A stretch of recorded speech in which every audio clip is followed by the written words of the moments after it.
یہ قرآن ایک بابرکت کتاب ہے جسے ہم نے آپ صلی اللہ علیہ وسلم پر نازل کیا تاکہ لوگ اس پہ غور اور فکر کریں اور تاکہ اہل فہم اس سے نصیحت حاصل کریں۔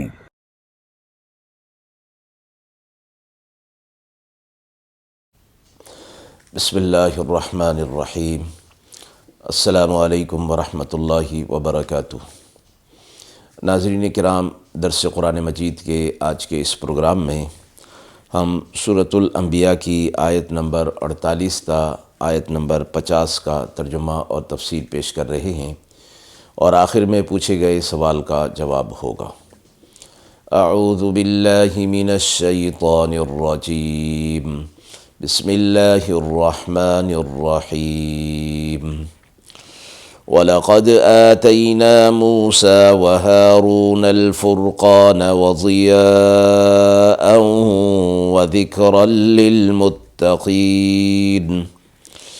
الَّذِينَ يَخْشَوْنَ رَبَّهُم بِالْغَيْبِ وَهُم مِّنَ السَّاعَةِ مُشْفِقُونَ وَهَذَا ذِكْرٌ مُبَارَكٌ أَنزَلْنَاهُ أَفَأَنتُمْ لَهُ مُنْكِرُونَ۔ آیات مبارکہ کا ترجمہ ملاحظہ فرمائیں۔ اور ہم نے موسیٰ علیہ السلام اور ہارون علیہ السلام کو فرقان عطا فرمایا اور روشنی اور نصیحت متقی لوگوں کے لیے عطا فرمائی۔ وہ جو ڈرتے رہتے ہیں اپنے رب سے بغیر دیکھے، اور قیامت کا بھی وہ ڈر رکھتے ہیں، اور یہ ایک نصیحت ہے برکت والی جو ہم نے نازل کی ہے، کیا پھر بھی تم اس کے منکر ہوتے ہو؟ آپ صلی اللہ علیہ وسلم کو خطاب کرتے ہوئے ان آیات میں فرمایا گیا کہ ہم نے آپ سے پہلے موسیٰ علیہ السلام اور ہارون علیہ السلام کو تورات عطا فرمائی تھی، اور جس کی صفات یہ بیان کی کہ وہ روشنی تھی اور نصیحت تھی ان لوگوں کے لیے جو تقوی اختیار کرنے والے ہیں، یعنی ایمان لانے والے، اور اس کے بعد پھر اس کتاب سے ہدایت ان کو ملے گی، ذکر نصیحت ان کو ملے گی، اور ایمان کی روشنی ان لوگوں کو ملے گی جو تقوی اختیار کرنے والے ہوں گے۔ موسیٰ علیہ السلام اللہ کے نبی تھے، اور ہارون علیہ السلام ان کی دعا کے نتیجے میں ان کے ساتھ نبوت و رسالت کے کام میں بطور معاون کے نبی اور رسول ان کے ساتھ بنا دیے گئے تھے۔ اور یہاں تین چیزوں کا ذکر فرمایا، فرقان، ضیاء اور ذکر۔ فرمایا گیا کہ فرقان فرق سے ہے، یعنی فرق کرنے والی چیز، حق اور باطل کے درمیان فرق کرنے والی۔ تورات کی صفات کو بھی اس کو بیان فرمایا گیا کہ یہ تورات کی صفات میں سے تھی، اور ضیاء اور روشنی یعنی ایمان کی روشنی، ہدایت کی روشنی، اور ذکر یعنی نصیحت، یہ تینوں صفات تورات کی ذکر فرمائی گئیں۔ اور بعض مفسرین نے فرقان کو الگ ذکر فرمایا، اس لیے کہ موسیٰ و ہارون الفرقان، اور اس کے بعد درمیان میں واو کا جو عطف آیا ہے، اس وجہ سے فرمایا گیا کہ ضیاء اور ذکر جو ہے یہ تو تورات کی صفت ہیں، اور فرقان جو ہے یہ موسیٰ علیہ السلام کے لیے اللہ رب العزت کی طرف سے ایک مدد تھی، جس کو فرقان فرمایا گیا۔ پھر متقی لوگوں کی دو خصوصیات یہاں بیان فرمائی، ایک یہ کہ اللہ تعالیٰ کا خوف ان کے دل کے اندر ہوتا ہے، خشیت الہی، اور یہ خشیت الہی بھی ایک خاص درجے میں، یعنی بغیر اللہ کو دیکھے ہوئے ہی اس کا ڈر اور خوف، خشیت ان کے دل کے اندر آ جاتی ہے، جو کہ تقوی کا نام ہے اور ایمان کی مضبوطی کا نام ہے۔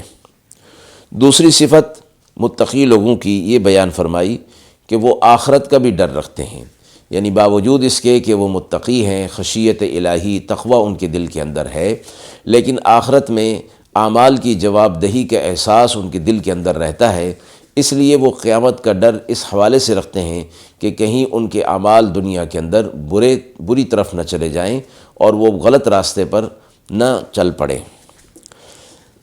آخری آیت میں یہ فرمایا کہ یہ کتاب یعنی قرآن مجید یہ بھی ایک نصیحت ہے جو کہ ہم نے نازل کی ہے، اور مبارک ہے، یہ برکت والی ہے یہ کتاب جس کو ہم نے نازل کیا ہے۔ یہ خطاب منکرین کے لیے ہے کہ جس طرح تم موسیٰ علیہ السلام پر تورات کو مانتے ہو، اور تو اسی طرح اس کتاب کو بھی ہم نے نازل کیا ہے۔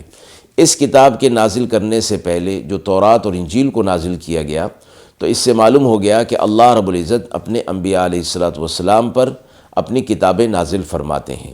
اسی طرح آپ صلی اللہ علیہ وسلم پر یہ کتاب نازل فرمائی ہے، جو کہ اللہ رب العزت کی طرف سے نازل ہونے کی اور اللہ کی طرف سے ہونے کی ایک پکی دلیل ہے اور پکی سند ہے کہ اسے اللہ رب العزت نے نازل کیا ہے۔ تو جس طرح وہ کتابیں ذکر کے ساتھ تھیں، یعنی نصیحت والی تھیں، ہدایت والی تھیں، بابرکت تھیں، اسی طرح یہ کتاب بھی اللہ کی طرف سے ذکر والی ہے، نصیحت والی ہے، مبارک ہے۔ لہٰذا کیا تم پھر بھی اس کا انکار کرو گے؟ یعنی اب تو اس کے انکار کی کوئی وجہ نہیں بنتی، تمہیں چاہیے کہ اس کا انکار نہ کرو اور اس کے اوپر ایمان لے آؤ۔ آیت کے حوالے سے سوال پوچھا گیا ہے، فرقان کسے کہتے ہیں؟ فرقان لفظ فرق سے ہے، جس کا معنی حق اور باطل کے درمیان تمیز کرنے والی چیز۔ آیت کے اندر یہ تینوں صفات تورات کی بیان فرمائی ہیں، یعنی فرقان اور ضیاء اور ذکر، یہ تینوں باتیں فرمائی گئی ہیں، تینوں صفات تورات کی بیان فرمائی۔ بعض حضرات نے فرمایا کہ فرقان الگ چیز ہے اور اس سے مراد اللہ تعالیٰ کی مدد ہے، جو ہر وقت حضرت موسیٰ علیہ السلام کے ساتھ رہی، کہ فرعون کے گھر میں پرورش ہوئی، اور پھر اس سے مقابلے کے وقت اللہ تبارک و تعالیٰ نے فرعون کو ذلیل اور رسوا کیا، اور فرعون نے اپنے لشکر کے ساتھ تعاقب کیا۔ اس وقت دریا میں راستہ پیدا ہو گیا اور اس سے نجات مل گئی، اور لشکر فرعون غرق کیا گیا۔ اس کے بعد دیگر مقامات پر بھی موسیٰ علیہ السلام کے ساتھ اللہ کی یہ مدد شامل حال رہی، اسی لیے اس کو فرقان کہا گیا۔